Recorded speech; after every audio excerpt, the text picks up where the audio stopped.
Persons who are visually impaired should be able to identify the new banknotes that will soon be in rotation. Minister of Foreign Affairs and Foreign Trade, Senator Kamina Johnson-Smith, says the new notes will be issued with features that account for that group of Jamaicans.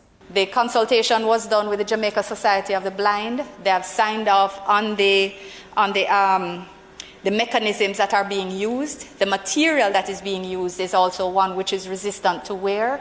Senator Johnson-Smith also joined the calls for banks to pay more attention to persons with disabilities, who need to be able to have reduced risk access to not only ATMs, but of course to whatever new facility is provided.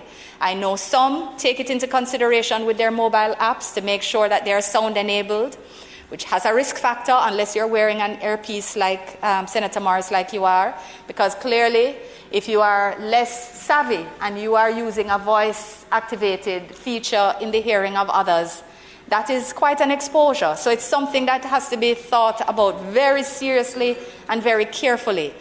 She says the matter will come to the forefront with the rollout of the BOJ's new digital currency, Jamdex. There's only one bank now that issues or that is capable of issuing the CBDC. Other banks are on different ladders, I would say, or steps of the ladder towards delivery. Steps of the ladder.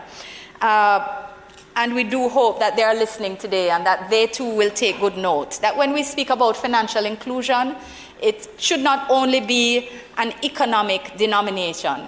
It should be a social denomination. That means that we're trying to ensure that every Jamaican,